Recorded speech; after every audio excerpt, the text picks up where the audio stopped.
Irmãos, eu dei uma palavra inicial sobre o retiro da igreja e depois eu torno a falar, para que todos os que chegaram um pouco mais tarde tenham ideia. Então você já pode saber isso. Mas agora nós vamos à nossa mensagem. Primeira carta de Paulo aos Coríntios, capítulo 16, versículo 1 ao versículo 9. Primeira carta de Paulo aos Coríntios, capítulo 16, de 1 a 9, é bastante abençoador para nós, que justamente no mês de aniversário de nossa igreja, nós chegamos a este capítulo, o último capítulo da carta, e ele se inicia com uma atenção a missões.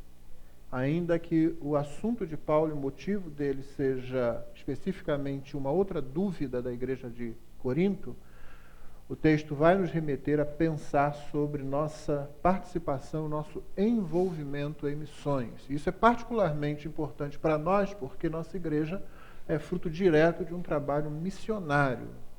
Um casal de missionários com a sua família, seus filhos pequenos. Esse casal veio para cá há pouco mais de 40 anos e organizou essa igreja. Trata-se do pastor Byron McCartney e de sua esposa, irmã Ruth. Eles estiveram aqui criaram seus filhos e não trabalharam somente aqui. De modo que nossa igreja tem pensado e participado de missões sempre, desde sempre, pelo menos durante todo o tempo que eu tenho tido o privilégio de servir aqui, nós temos tido esse cuidado e Deus tem nos abençoado, porque esse cuidado e poder participar disso, a gente precisa entender que é uma graça de Deus. É algo que Deus nos concede. A fidelidade com o missionário, o cuidado com a pessoa do missionário. E você vai ver como Paulo tem esse cuidado aqui também. Então, por isso, é bastante abençoador para nós que cheguemos hoje a esse texto. Então, leiamos 1 Coríntios, capítulo 16, de 1 a 9. Quanto à coleta para os santos, fazei vós também como ordenei às igrejas da Galácia. No primeiro dia da semana, cada um de vós ponha de parte em casa, conforme a sua prosperidade, e vá juntando para que se não façam coletas quando eu for. E quando tiver chegado, enviarei com cartas para levarem as vossas dádivas a Jerusalém, aqueles que aprovardes. Se convier que eu também vá, eles irão comigo. Irei ter convosco por ocasião da minha passagem pela Macedônia, porque devo percorrer a Macedônia. E bem pode ser que convosco me demore, ou mesmo passe o inverno, para que me encaminheis nas viagens que eu tenha de fazer. Porque não quero agora ver-vos apenas de passagem, pois espero permanecer convosco algum tempo, se o Senhor o permitir. Ficarei, porém, em Éfeso até ao Pentecostes, porque uma porta grande e oportuna para o trabalho se me abriu e há muitos adversários. Amém. Observe que Paulo começa esse capítulo com uma expressão que você já viu em outros capítulos e que é característica de quando ele está respondendo a alguma questão levantada pelos coríntios numa carta enviada ao apóstolo. Quanto à coleta para os santos. Então, o que a gente consegue depreender daí é que Paulo já os tinha instruído de alguma forma com relação a cristãos na região da Galácia que precisavam de auxílio financeiro. Talvez por causa de perseguição, isso é muito provável, perseguição dos judeus principalmente, e talvez também por causa de fome, por causa de um momento de fome na região. Então, eles agora parecem ter alguma dúvida. É muito interessante notar, então, em primeiro lugar, que Paulo escreve sobre esse assunto, sobre a questão financeira. Vai falar sobre isso. Ele não vai falar quanto, agora, pelo menos, e não vai falar realmente uma quantia específica em nenhum momento, embora ele vá falar algo com relação ao volume de oferta que nós fazemos, se bem que ele vai tratar disso com mais vagar na segunda carta. Aqui ele está dando uma orientação geral para a coleta em si, de como ela deve acontecer. Então, é importante nós notarmos isso, principalmente nós que vivemos num momento em que é muito comum a ideia, a percepção de que os valores religiosos, os valores da fé, aquilo que se relaciona com a Escritura e a Palavra de Deus, devem ser vistos, ou é assim que se pensa, ou se quer que nós pensemos, devem ser vistos como assuntos particulares, como questões individuais. Guarde o que você tem com relação à fé para você. Guarde para dentro da sua casa. Guarde para um momento de culto na sua igreja. E Paulo está tratando aqui de uma questão que é uma questão que mexe com toda a vida do ser humano, que é a questão financeira. E você deve se lembrar que quando Paulo pede essa oferta a essa igreja, ele já havia mencionado no capítulo inicial que eles não tinham muitos ricos entre eles. Você se lembra que Paulo fala assim, não foram muitos os de nobre nascimento, não foram muitos os poderosos que foram chamados, quando ele está instruindo sobre como Deus inicia a sua igreja. Então você não está lidando com uma igreja que seja rica. Eles têm dificuldades financeiras também. As pessoas que trabalham, as pessoas que vivem em Corinto, as pessoas que transitam por lá, não devem ser vistas, principalmente os que estão na igreja, como se fossem pessoas muito ricas, como se essa igreja tivesse muito poder aquisitivo. Há algumas pessoas assim. Você lembra-se disso na questão da ceia. Mas há outras pessoas, e a maior parte, na verdade, segundo a narrativa do próprio apóstolo, a maior parte não é de pessoas ricas. No entanto, ele não deixa de falar com elas da necessidade de se envolver com o restante da igreja, inclusive financeiramente. Não deixa de falar com eles dessa situação. De modo que, sabendo que finanças lidam com ou mexem com toda a nossa vida, nós temos aqui um importante exemplo de como os assuntos da fé dizem respeito não somente aos momentos de oração, aos momentos de culto, aos momentos de leitura da palavra de Deus, mas dizem respeito a toda a nossa vida, o que você tira do seu poder aquisitivo, o que você tira do seu bolso e investe na obra. Isso é algo que vai mexer com o restante da sua vida. E é por isso que muitas pessoas têm dificuldade de contribuir com a igreja. Porque mexe com a vida, mexe com seus gastos. Você tem contas para pagar, você tem comida para comprar, você tem abrigo, casa, residência para manter, alugando ou comprando, seja como for. Você tem os estudos dos filhos, os seus mesmos, você tem, enfim, toda a manutenção da vida que exigem recursos financeiros, e quando alguém vem e pede que você oferte para qualquer coisa que diga respeito ao trabalho de Deus, à obra de Deus, ou a crentes, muitos dos quais você nem conhece, então, naturalmente, toda essa situação tende a vir à mente das pessoas, a respeito de como elas vão fazer. Aí depois entra toda aquela discussão de como a igreja gere, de como a igreja gerencia esses recursos. Depois entra toda a discussão também, e essa é muito intensa para nós atualmente, de como parece que alguns líderes, e a gente sabe que não parece somente, mas de como alguns líderes se aproveitam, se apropriam de uma grande parte dos recursos financeiros de sua igreja ou da sua denominação, para fazer aquilo que eles acham que é importante, para manterem o seu ministério do modo como eles acham que é importante. Então, todas essas considerações vêm à mente das pessoas quando se fala em dinheiro. Mas aqui você tem uma igreja que não é uma igreja rica, você tem pessoas, a maior parte delas lutando para sobreviver. Você deve lembrar que aqui há pessoas de condição social até bastante baixa, e, no entanto, Paulo não se furta a dizer para eles: olha, cristãos estão necessitados naquela área, eles precisam da ajuda financeira, então contribuam para isso. E aqui ele está falando como isso acontece. Então, a primeira coisa que você precisa notar é que aquilo que diz respeito à fé, aquilo que diz respeito ao cristianismo, a nossa religião, se você me permitir usar essa palavra, aquilo que diz respeito à palavra de Deus, diz respeito não a alguns aspectos da sua vida, mas a todos os aspectos da sua vida. E quando menciona-se nas Escrituras os recursos financeiros, ou quando os recursos financeiros são mencionados, então está se fazendo realmente uma alusão a tudo que você é, a tudo que você produz, a tudo que você consegue fazer. Por quê? Porque os recursos que você produz, você vai vê-los sempre, imediatamente, como a sua própria vida. Quando as pessoas vêm aqui à frente e trazem as suas ofertas, Elas estão ofertando da própria vida, você está ofertando da sua inteligência, do seu treinamento, do seu tempo. Alguns, às vezes, estão ofertando do risco, porque em algumas profissões se corre risco. Risco de ter a integridade física atingida. Risco de ter a própria vida atingida. Então, é preciso que nós compreendamos isso. Nós estamos colocando aqui uma parte da nossa vida. Por essa razão também que nós damos tanta importância aqui à transparência no uso dos recursos.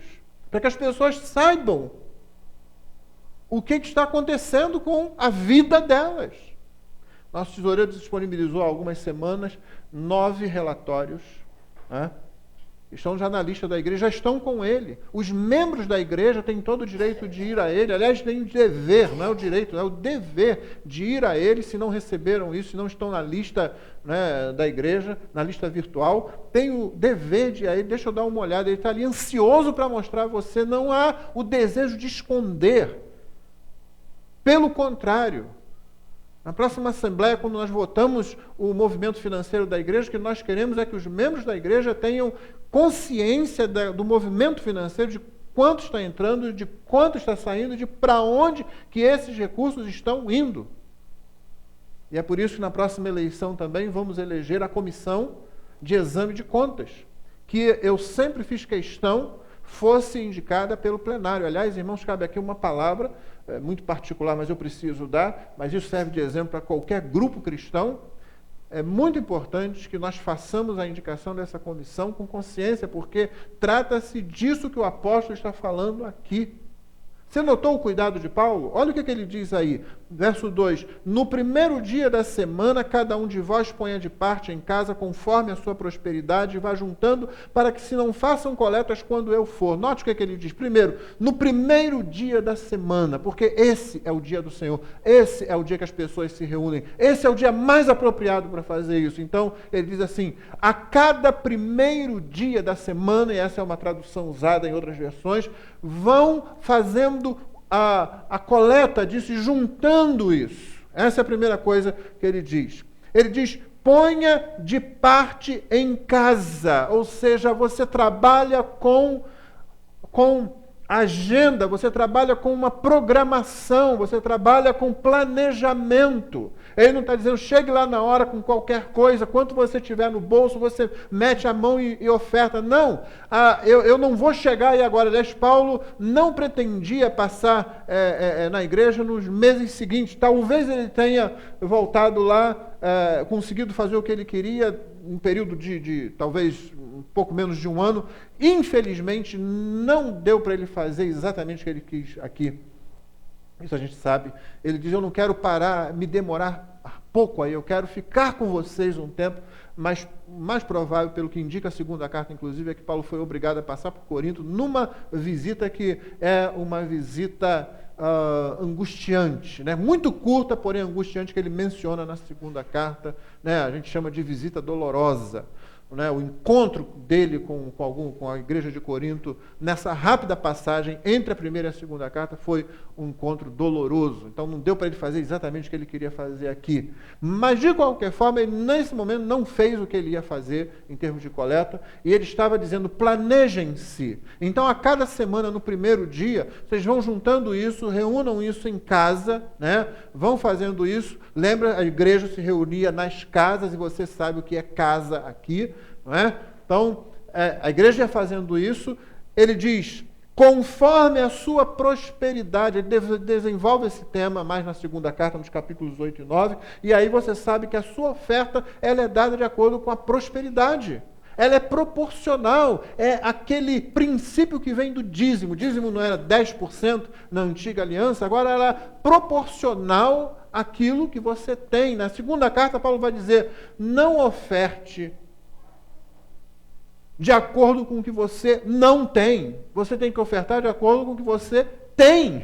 Um pensamento muito lógico, não é? Mas parece que as pessoas esquecem disso. Parece que qualquer pedido de oferta, qualquer pedido de donativos, de participação financeira, a pessoa já assume que estão atacando, vão tirar de mim o que eu tenho, vão tirar uma boa parte, como é que eu vou fazer? Paulo, não. Se alguém oferta, é segundo aquilo que ela tem e não segundo o que não tem. Nós não devemos fazer como os governos costumam fazer. Geralmente, o que os governos fazem? Gastam mais do que têm.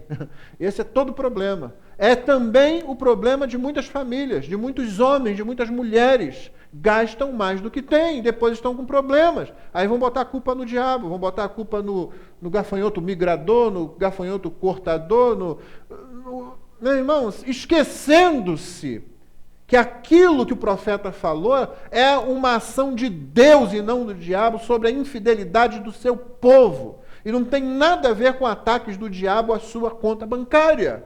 Quem ataca a sua conta bancária geralmente é você mesmo, ou depois o governo. Geralmente é a gente. Então, é segundo o que nós temos, que é o que faz com que todo mundo possa participar. Até uma viúva pobre pode participar. Por isso, quando alguém chega e não participa da vida financeira da igreja, não tem argumento que você vai me dizer, pastor, eu não posso. Pode, não quer. Vamos ao verbo certo, eu não quero. Poder pode.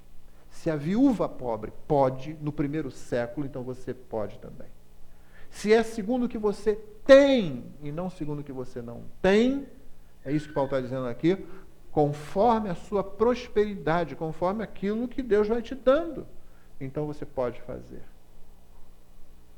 E semana passada nós tivemos aqui uma missionária que me disse uma coisa que todo missionário diz e que é absolutamente verdade. É verdade. Porque eu tinha falado aqui sobre aquela possibilidade dos presentes de Natal através da Gospel for Asia, e então ela veio me dizer, pastor, isso que você disse é muito verdade, mesmo que sejam R$10 que a pessoa dá, isso faz diferença. Isso é importante. Então você não tem nem aquela desculpa, mas eu vou dar tão pouco. Não. A questão, você vai lembrar que Paulo fala isso na segunda carta aos Coríntios, a questão é dar com alegria. Não é dar com desculpa, não é dar por obrigação, não é dar muito, não é dar pouco, é dar com alegria, é dar, contribui, essa é a primeira coisa. A outra coisa é com alegria, porque é de acordo com o que se tem e não de acordo com o que não se tem. É isso que Paulo está dizendo. E lembrem-se, é a essa igreja. Vocês se lembram que havia escravos aqui? Você acha que Paulo está dizendo para eles, olha, os escravos não precisam. Você acha que é isso? Não, não é. E você sabe que não é isso, porque anteriormente Paulo já tinha dito, olha, se você é escravo ou se você é livre, se você é casado ou se você é solteiro, se você é circuncidado ou não é circuncidado, isso não é problema. Algumas pessoas lá em Corinto estavam dizendo assim, mas se eu fosse solteiro eu podia servir melhor. Outros diziam assim, se eu fosse casado eu podia, se tão somente eu fosse livre. Se eu fosse circuncidado, se eu fosse circuncidado, eu seria um judeu. E o judeu pensando, talvez, se eu não tivesse passado por esse rito que agora perdeu o seu significado. Paulo está dizendo, olha, não existe isso. Foi chamado sendo livre, foi chamado sendo servo, foi chamado na circuncisão, foi chamado na incircuncisão. Isso não importa. Isso não exime você de atender às exigências do Evangelho. Paulo não diz assim, olha, tudo bem, você é escravo, né? Então não, você não precisa ser tão fiel assim, você não precisa ser tão santo assim, você não precisa ser tão dedicado a Deus assim, você não precisa ser tão alegre assim. Ele não diz nada disso. Todos nós somos chamados a participar. Todos nós. Sem distinção. Todos podemos.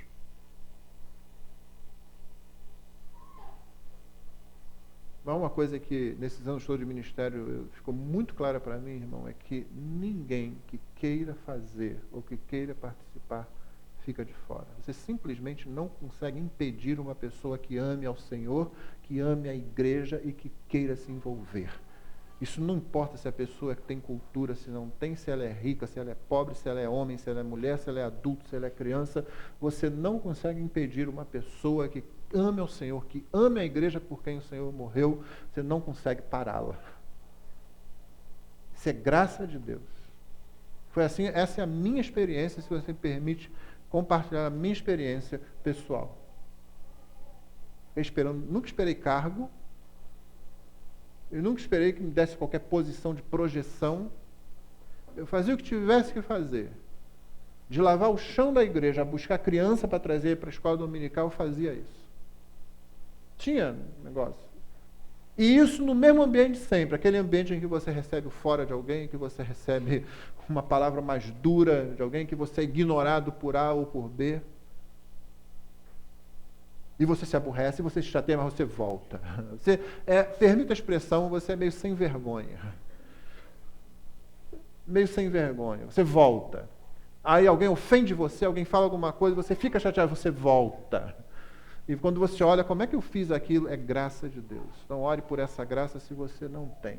Porque quando alguém diz, eu faço, porém, aí me lembra aquele sujeito que encontrou Jesus, né? Senhor, seguir-te-ei. Se o Senhor for, eu vou. Mas primeiro deixa eu ir enterrar meu pai. Você se lembra da resposta de Jesus para ele?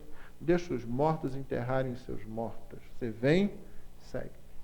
Então a pessoa quando diz, coloca condição, coloca isso ou aquilo, ela não somente está cometendo uma desonestidade, talvez até com ela mesma, mas também está cometendo uma atrocidade com relação à própria realidade, porque tanto na Escritura como na realidade da igreja contemporânea, e através de todos os séculos, você teve pessoas que você pergunta assim, mas como essa pessoa está fazendo isso?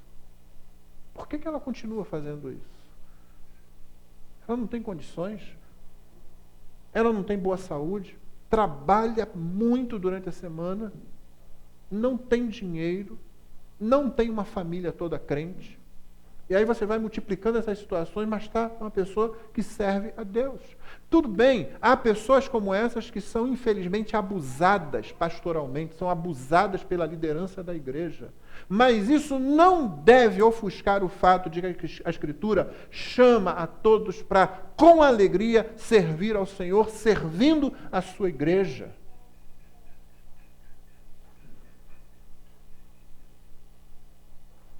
Isso não deve ofuscar o fato de que quando nós fazemos o serviço, estamos fazendo a Deus.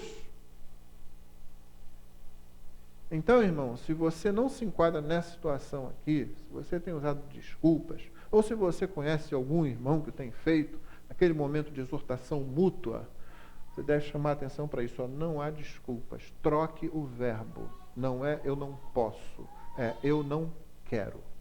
Talvez fosse esse o problema lá.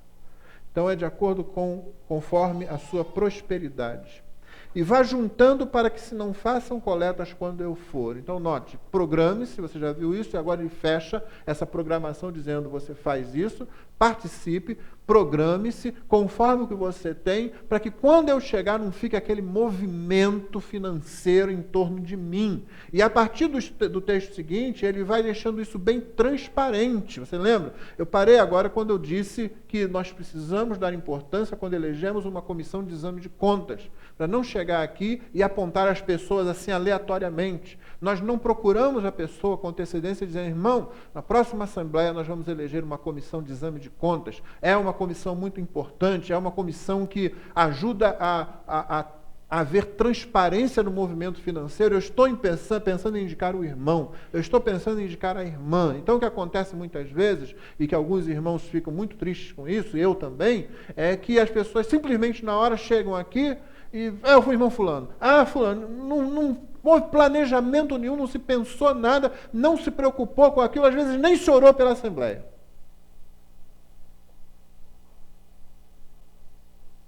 Então você hoje está tendo a oportunidade de pensar sobre isso.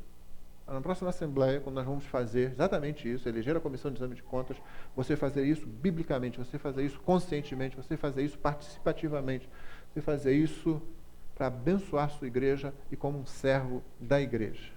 Então Paulo está planejando aqui, não façam coletas quando eu estiver aí, eu não quero esse movimento em torno de mim, não. E isso é tão sério para ele, que ele continua dizendo, e quando tiver chegado, enviarei com cartas para levarem as vossas dádivas a Jerusalém. Você percebe a transparência? Não é como muitos líderes de igreja que sozinhos administram os bens da igreja, ou somente um grupinho lá sabe o que acontece com aquilo. E você vê o sujeito com um carro que a igreja não comprou para ele, Você vê o sujeito com um jatinho, você vê o sujeito com uma casa, 2 casas, uma casa aqui e outra ali, e ninguém sabe, e ninguém viu. E nós somos um péssimo exemplo, e nós somos testemunhas contra o Evangelho. Agora, o apóstolo verdadeiro, Paulo, não os que se dizem apóstolos por aí, e muitos bispos, e muitos apóstolos, pastores e etc., de igrejas grandes e de igrejas pequenas também, porque não importa se o movimento é milionário ou se o movimento é de uns poucos reais. Assim como não importa se é escravo ou livre, se é circuncidado ou não, não importa se o movimento é uma conta bancária de 6 dígitos ou se é apenas uma caixinha com algumas moedas. O procedimento precisa ser exatamente o mesmo. Então, o apóstolo toma todos esses cuidados, os falsos apóstolos, os falsos mestres, os pseudo-pastores, com muito ou com pouco, administram os recursos dos outros, a vida dos outros. E ainda dizem assim, olha, você não precisa saber, eu estou fazendo a obra, Deus me chamou, eu é que sei, confia em mim, você é um rebelde, você é um incrédulo. Não, Paulo faz questão de dizer, quando eu tiver chegado, enviarei com cartas para levarem as vossas dádivas a Jerusalém, aqueles que aprovardes, aqueles que vocês escolherem. Não sou eu que vou dizer, fulano, vem aquele ali do meu grupo, você vem e vem você. Não, vocês indicam, eles vão. E aí ele continua, se convier que eu também vá, eles irão comigo. Não é, olha, onde está o dinheiro eu tenho que estar porque eu sou o apóstolo. Eu é que decido o que se faz com o dinheiro. Não! Se for conveniente, pode não ser necessário, pode ser que eu tenha outra coisa para fazer. Então, se for conveniente que eu vá, então eles irão comigo. Nós iremos juntos com as cartas, aqueles que vocês escolheram. Então, todo esse processo de transparência, de preocupação. E é por isso que nós tentamos fazer a mesma coisa, aplicar o mesmo princípio. E desconfie, mas desconfie mesmo, com os 2 pés atrás, de qualquer igreja, onde o movimento financeiro é uma coisa velada, é uma coisa escondida, você não sabe o que acontece, você não pode opinar nada, você não pode dizer nada, você só pode ofertar. Seu trabalho termina quando você põe o dinheiro no gasofilácio. Esse não é o procedimento apostólico, esse não é o procedimento bíblico. Isso significa que, na Escritura, dá-se muita importância à participação financeira das pessoas, porque é a vida das pessoas e porque tudo se faz para Deus. Como o texto que lemos no início do culto. Quer comais, quer bebais, ou façais qualquer outra coisa, fazei tudo para a glória de Deus. Portanto, irmão, você que amanhã ou depois vai estar na diretoria da igreja, que amanhã ou depois estará na comissão de exame de contas, que amanhã ou depois pode ser o tesoureiro da igreja, você lida com cédulas, moedas, cheques, você está lidando com a vida das pessoas. E Deus está olhando para isso. Nós precisamos fazê-lo com alegria, como servos, mas com cuidado, com zelo, como o apóstolo também demonstrou. Depois disso ele passa a falar e a contextualizar isso no ambiente de missões, do trabalho dele. Paulo não parou e agora, olha, acabei o meu apostolado aqui e agora eu vou ser administrador dos recursos financeiros das igrejas. Não fez isso não, o trabalho dele continua. Veja do verso 5 em diante, ele diz, irei ter convosco por ocasião da minha passagem pela Macedônia, porque devo percorrer a Macedônia. Então ele tem um planejamento. Você acha que Paulo está percorrendo, ou planeja percorrer a Macedônia mais uma vez? Por quê? Férias, passeio. É o trabalho missionário. Ele vai deixando isso claro à medida que ele vai falando dos planos dele. E bem pode ser que convosco me demore, ou mesmo passe o inverno, para que me encaminheis nas viagens que eu tenha de fazer. Você viu todas as dificuldades que Paulo enfrentou com relação à igreja, ou que ele enfrentava, e os esclarecimentos que ele teve que dar a essa igreja. Ele não age com essa igreja de uma forma leviana, de uma forma superficial, ou de uma forma revanchista. Ele não diz assim, olha, esse pessoal ali é muito complicado, essa igreja é problemática, eu não quero nada com eles, eu não quero... Não, Paulo não faz isso. Você se lembra o que é que determina a ação do apóstolo? No texto do capítulo 10, o que lemos hoje, verso 31, se você comer, se você beber ou fizer qualquer outra coisa, você faz tudo para a glória de Deus, não é assim? Naquele contexto ele cita 2 vezes o Salmo 24, a questão dos alimentos, né, oferecidos aos ídolos. 2 vezes ele cita o Salmo 24. Uma vez para dizer por que ele come, outra vez para dizer porque ele não come. Ele cita o mesmo versículo, porque do Senhor é a terra e a sua plenitude. E no capítulo 9, no capítulo anterior, você se lembra quando ele está falando do sustento devido, na verdade ordenado, aos ministros do Evangelho, aos apóstolos, aqueles que lideram a igreja, que, enfim... Ele deixa claro, e está em harmonia com o que ele disse no capítulo 10, então, que o que determina a ação dele em fazer, não fazer, aceitar ou não aceitar uma coisa, o que faz ele decidir numa ou outra direção, não é como está o seu sentimento, ou como estão os seus sentimentos. Não é se ele está zangado com A ou B, se ele está chateado com a igreja ou não. É sempre o que vai ou o que não vai criar obstáculos ao Evangelho de Cristo. O que determina a ação do apóstolo é o Evangelho, é a glória de Deus na face de Cristo, é a glória da cruz. A análise que ele faz não é aquela igreja me tratou assim, eu não vou aceitar a oferta deles. Não, a análise é o seguinte: se eu nesse momento aceitar o sustento da igreja de Corinto, isso vai criar uma complicação para a pregação do Evangelho. Então é melhor que nesse momento eu me sustente com as minhas próprias mãos e os que estão comigo, na minha equipe, também façam o mesmo. A gente vai pregar o Evangelho em tempo parcial, quer dizer, quem chegar perto da gente vai ouvir o Evangelho mesmo que a gente esteja trabalhando, mas a dedicação plena a isso vai acontecer em tempo parcial, para que não haja obstáculo, para que não haja problema à pregação. Paulo não está preocupado com o que vão pensar dele, Paulo está preocupado com o que vão pensar de Cristo. Paulo não está preocupado com o modo como vão olhá-lo, mas como vão olhar para Cristo. Então, as suas atitudes, as suas decisões são tomadas na base de o que vai trazer glória a Cristo, o que vai trazer glória ao Evangelho de Cristo. E é exatamente o que ele está fazendo aqui. Então, todas essas dificuldades que ele enfrentou ou enfrentava com a igreja não o impediram de tornar a igreja, de fazer a igreja participante do seu ministério. Eu vou passar aí para que vocês me enviem adiante nas viagens que eu tenho para fazer. Eu não vou chegar aí com, olha, desculpa, eu não sei se você entendeu mal o que eu escrevi, pode ter havido um mal-entendido, então, e tal, e eu vim aqui só para esclarecer e peço desculpa. Não, deixa para lá, vou embora. Não, a gente não está brincando, a gente está fazendo uma obra grandiosa, uma obra séria, é a obra de Deus, é a obra de pregar o Evangelho, é a única forma pela qual as pessoas poderão ser salvas. Se a gente não pregar o Evangelho, as pessoas perecerão em seus pecados. Pior, o nome de Deus não será glorificado. Pior, Deus não receberá a adoração que lhe é devida.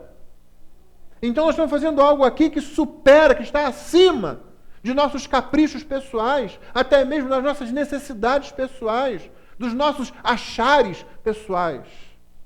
Portanto, eu e vocês estamos envolvidos nisso, eu e vocês estamos participando disso, e quando eu estiver aí, eu espero ficar um tempo com vocês, que será o tempo suficiente para a gente esclarecer o que tiver que ser esclarecido, estarmos em comunhão e também para vocês juntarem recursos, agora não simplesmente para outras pessoas, mas para que eu possa continuar nas viagens que eu tiver que fazer. Inclusive, levando os recursos. Vocês são participantes desse trabalho e dessa obra, vocês não estão de fora, não estou colocando vocês de fora. E na segunda carta aos Coríntios ele vai novamente tocar nesse assunto, porque houve pessoas em Corinto achando assim que nós somos inferiores às demais igrejas, porque Paulo não aceita nada nosso.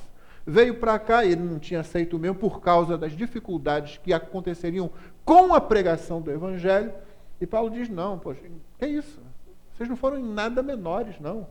Então, ele esclarece as coisas, em nenhum momento ele deixa a igreja de fora. E aqui, então, tem mais uma coisa para a gente aprender, não é, irmão?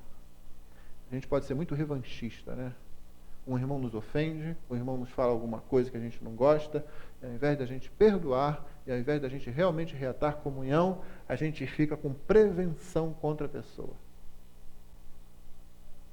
E alguns de nós, às vezes, ainda utilizam aquele vocabulário pior, o conceito de fora da igreja, que geralmente se traduz em palavras como essas. Eu não tenho nada contra, não. Quando alguém fala isso, eu acho que está indo justamente na direção oposta. Não tenho nada contra, não. Não é isso que você quer ouvir, não. O que você quer ouvir é dizer, eu tenho a favor. Não adianta falar, eu não tenho nada contra. Não, eu não desgosto da pessoa. Não, o que se quer ouvir é eu amo a pessoa. Nossa fé não é de negativas, pelo contrário. Ela é de afirmações bem positivas. Então, siga o exemplo do apóstolo, siga o exemplo de Cristo. Sigamos esses exemplos. Perdoemos, reatemos e trabalhemos juntos, que a tarefa é a mesma. E nós somos obreiros do mesmo Senhor. Então, Paulo esperava que eles fossem os encaminhadores dele, do apóstolo, nas viagens que ele tinha para fazer. Porque não quero agora ver-vos apenas de passagem, pois espero permanecer convosco algum tempo, se o Senhor o permitir. Não foi bem assim. Ele, como eu disse, na segunda carta, fica claro que ele fez teve aquela visita dolorosa, que foi curta, mas que saiu todo mundo machucado, inclusive ele. Você lê a respeito disso na segunda carta. Por isso ela tem um tom um pouco mais intimista, assim. Mas Paulo disse aqui, se o Senhor o permitir. Isso é muito importante de estar aqui, irmãos. A obra de Deus é feita não de acordo com a gente, mas de acordo com Deus, com a vontade dele. Note bem, ele planejou, ele não deixou de planejar, não. Olha, façam a coleta a cada primeiro dia da semana, juntem nas casas de acordo com a prosperidade de vocês, para que não se façam coletas quando eu estiver aí. E então, quando chegar, eu envio por cartas aqueles que vocês escolherem. Se for conveniente, eu vou junto com eles também. Tudo planejado, tudo é assim, essa instrução para vocês procederem e tal. Mas ele disse, se o Senhor permitir, é conforme o Senhor quiser. Então, nós não somos aquelas pessoas que precisam ficar perdidas. Eu não sei a vontade de Deus. Irmão, se uma pessoa diz que não sabe a vontade de Deus, você pode ter certeza de uma coisa, ela não lê a Bíblia. Você quer saber a vontade de Deus? Leia a Bíblia. Esse é o principal. Não pense que você vai ter alguma direção de Deus, seja por intuição, seja lá pelo que for, se você não lê a Bíblia. Quando você tiver, está arriscado acontecer uma de duas coisas. Ou você não vai entender o que é a direção de Deus, ou você vai aceitar uma orientação errada vindo de outra fonte dizendo que é de Deus. Porque você só pode avaliar as coisas que estão ao seu redor. Você só pode avaliar aquilo que acontece se você conhece Deus. E você conhece Deus na palavra de Deus. É aí que a gente sabe. Então o crente não fica perdido. Ele cumpre as responsabilidades dele. Ele faz o que ele tem que fazer. O que é apresentado, você não precisa ficar em dúvidas. Você pode fazer as perguntas mais objetivas possíveis. Eu não sei se Deus quer que eu faça isso, nesse trabalho, ou quer que eu vá para aquele. Mas enquanto eu estiver nesse trabalho, eu trabalho com todo afinco. Eu honro a Deus nisso. Há uma boa oportunidade de trabalho aqui, exige-se que se faça uma prova, uma coisa assim, então eu vou me dedicar para... Não sei se eu devo ficar nesse ou naquele lá, mas eu vou me dedicar. O que está me motivando? Aí você conhece a Bíblia, você consegue responder isso. O que está me motivando a querer fazer essa mudança? Não é porque eu quero uma casa maior, eu quero ter aquela casa que eu ainda não tive. E quanta gente fala isso? Eu não quero ter uma casa para receber pessoas, eu não quero ter uma casa para abrir para o serviço de Deus, eu quero ter uma casa para a minha glória, para a minha vaidade, uma que eu faça, é a casa dos meus sonhos. Aí vem um terremoto, acaba com a casa dos teus sonhos. Aí vem uma doença e a casa dos teus sonhos vira um hospital para você. Mas quando você vai fazer esses questionamentos, se eu compro aquela casa, se eu não compro, ou se eu vou para esse emprego para poder ter aquela casa ou aquele carro, como que você... Não, quais são os meus motivos? E onde é que você aprende sobre isso? Na Escritura. Você conhece a palavra de Deus, ela vem, Deus vem falando para você. Deus vai falar sobre serviço, sobre ser servo, sobre vaidade, sobre orgulho, sobre ganância, sobre humildade, sobre contentamento. Mas como é que você vai aprender isso se você não lê a palavra? Então a gente assume os valores de fora. Vou melhorando, vou melhorando. E quanta gente nesse negócio de vai melhorando, não tem mais tempo para filho, não tem mais tempo para cônjuge, não tem mais tempo para igreja, não tem mais tempo para nada. Aí quando chega de férias tem tempo para viajar, tem dinheiro para viajar. Claro que tem, fez muito para isso. E só vem para isso agora. A vida é essa agora. É para conseguir aquela aposentadoria.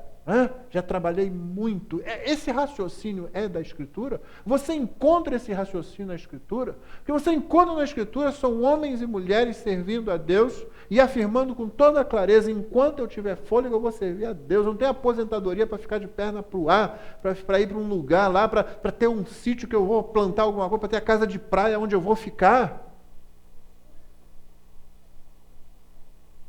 Nós somos servos até que o último suspiro nos deixe. Mas onde é que a gente vai aprender isso? Aí a dúvida do sujeito é: eu vou para aquele trabalho ou não? Eu compro aquela casa ou eu faço isso? E ele está raciocinando todo errado. Aí eu quero saber a vontade de Deus. Quando, se ele conhecesse a palavra de Deus, ele não chegaria a fazer esse tipo de questionamento. O questionamento dele seria: onde Deus vai ser mais honrado? Aonde eu vou servir mais a Deus? Em que condição eu vou servir mais ao Senhor? Essa é a coisa que se procura. E aí, tendo pouco ou tendo muito, ele serve ao Senhor. Ela serve ao Senhor e é assim. Eu tenho sido abençoado por muitas pessoas assim. Com poucos recursos, com muitos recursos. Ela não está ligando para isso, que ela está ligando vai honrar o Senhor, e isso, o Senhor será glorificado nisso. É uma oportunidade de serviço que eu presto ao Senhor, servindo a outra pessoa. Então, está ali, está a casa, está o carro, está o recurso financeiro, está o tempo, está a atenção, tudo isso colocado ali. É isso que deve nos dirigir. Então, se o Senhor o permitir. Paulo está falando, ele poderia dizer também de outra forma: conforme a vontade do Senhor, aquilo que o Senhor quiser. Mas Paulo não está esperando que simplesmente caia lá um telegrama do céu. Paulo continua lendo a palavra, estudando a palavra, orando ao Senhor e buscando direção, mesmo sendo um apóstolo. E você vê lá no livro de Atos que nem sempre o Senhor responde imediatamente, nem para o apóstolo. Então, quando ele se prepara para a segunda viagem missionária, eles também naturalmente estão orando, buscando a direção de Deus, pensam em ir numa direção, mais para a região da Galácia novamente, e no entanto Deus não permite que assim faça, e eles vão para Macedônia, vão para Corinto. Deus não disse para eles quando estavam em Antioquia, assim: olha, vocês agora não irão naquela direção, vocês não. E Paulo ia ficar lá: olha, eu não sei a vontade de Deus, eu não sei se eu devo voltar para ver as mesmas igrejas, ou se eu vou agora para outra região, Deus não está me respondendo, vamos fazer uma corrente aqui, vamos fazer uma semana de jejum para isso. Não, ele orava, ele jejuava, a igreja jejuava junto com ele, mas não era para ter um GPS na mão. Então, à medida em que eles faziam isso, Paulo dizia: olha, Vamos para o trabalho de Deus, então. O que nós vamos fazer? Vamos fazer o óbvio, o que está diante de nós. Vamos passar novamente pelas igrejas que nós formamos e tal, e que conhecemos, e vamos fortalecer os irmãos ali. Então, eles começam nesse processo, mas Deus, de repente, indica outra direção. Eles não ficam lá: mas qual será a vontade de Deus? Será que algum profeta vai revelar? E os profetas da igreja estavam lá, muitas vezes, para situações assim. Mas nem isso acontece. E Paulo não fica em crise por causa disso. Deus nos chamou para essa obra do apostolado, vamos então fazer o que está diante, vamos cumprir nossa responsabilidade. Com seriedade, buscando a direção de Deus, a bênção de Deus, e quando chegou no momento, olha, não, Deus não quer, então é para lá, vamos para lá, e é assim que vai.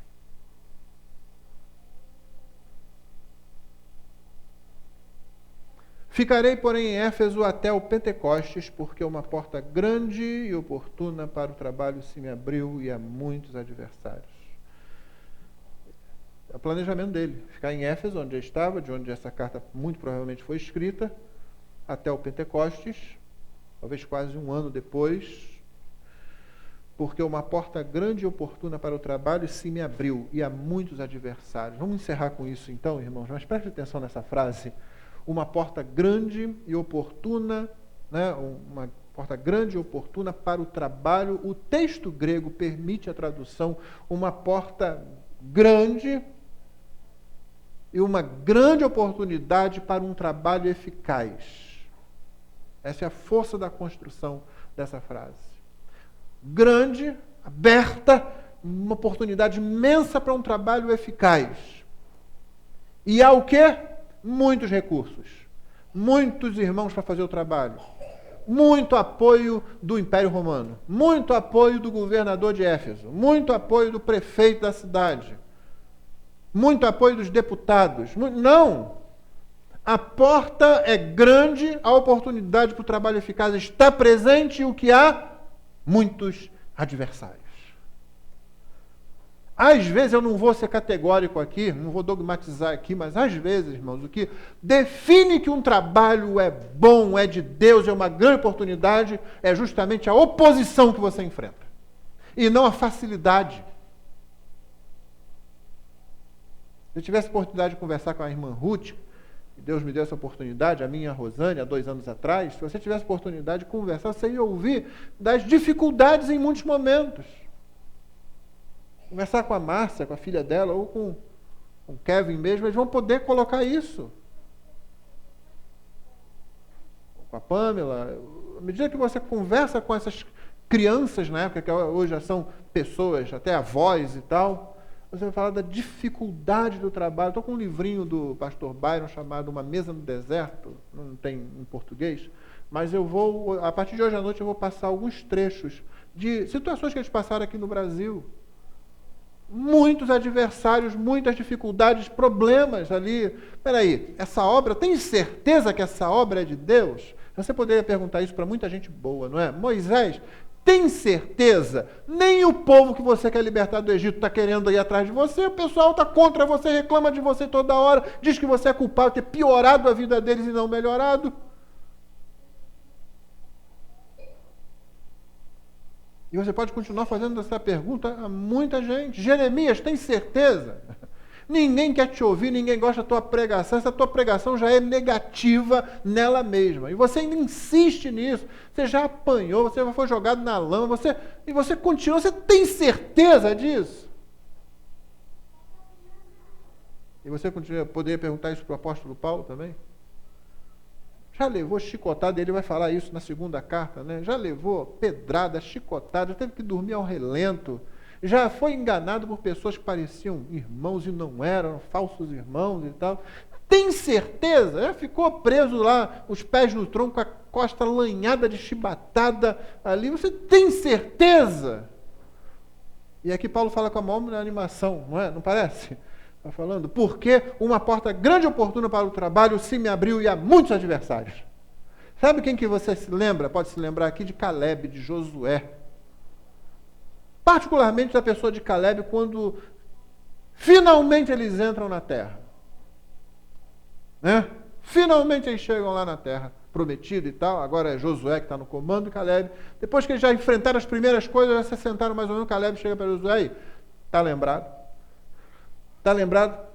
Aquele tempo lá atrás, 40 e poucos anos atrás, quando nós dois fizemos parte daquele grupinho dos espias. Lembra que a gente permaneceu? Josué, realmente, cara, nossa, que luta, hein? Ninguém acreditou na gente. O pessoal insistiu no erro e tal. Você se lembra também que Moisés disse que Deus tinha me dado uma determinada terra aí, que eu poderia ficar com aquela terra por causa da fidelidade e tal? É, realmente. Então, eu quero sua permissão para ir. É só o que eu preciso. Agora, quando você olha as terras que Caleb escolheu, eram terras boas. Só que as terras melhores são justamente as mais difíceis. São as terras, são mais fáceis de proteger. Não é? Então é bom quando você já está lá dentro, mas para você tomar é difícil. Eu quero aquela lá. Tem uns Enaquins lá, uns descendentes dos gigantes, é aquela que eu quero. Porque eu tenho uns 80 anos agora, mas eu estou tão bom como estava. Deus me abençoou para entrar, para sair, para ir à frente do meu grupo, da minha família, para ir lá. O que eu quero de você é a permissão, sua bênção, pode ir, vai. É isso que eu quero. Tem muitos adversários lá. Sabe o que significa com muitos adversários? Significa uma grande vitória. Vamos chegar lá e derrubar um velhinho que está caindo lá, caquético, não. Vamos enfrentar aqueles camaradas, tomar a cidade deles, ficar com aquela cidade, porque Deus me deu aquilo. E essa é a atitude de Paulo aqui. Uma porta grande, oportuna se me abriu. Muitos adversários. A gente manda a irmã Margarida lá para Guiné-Bissau. A gente mantém o pastor Zé Carlos lá na Amazônia. Eles não estão lá porque o terreno é fácil. Então, muitas vezes, o sinal da bênção de Deus, da obra de Deus, da grande oportunidade é que há muitos adversários. E ao invés do apóstolo ficar desanimado com isso, ele se sente atraído por isso. Você se lembra daquela historinha dos vendedores, 2 vendedores de sapatos que mandaram para algum lugar na África, não sei quando também, porque eu não inventei essa história, então só estou contando. Você se lembra? E um chegou lá e disse assim, olha, não vai dar para abrir nada aqui, desiste esse negócio de vender sapato para esses africanos aqui, porque ninguém usa sapato aqui. E aí um outro que chegou, numa região próxima, do mesmo jeito, mais ou menos na mesma época, ele liga para os seus empreendedores lá que estão mandando ele para lá e diz assim, olha, cara, aqui a gente vai se dar muito bem, porque ninguém usa sapato. Então nós vamos vender muito aqui. Ninguém tem. Eles vão comprar da gente. Vão aprender a usar com a gente.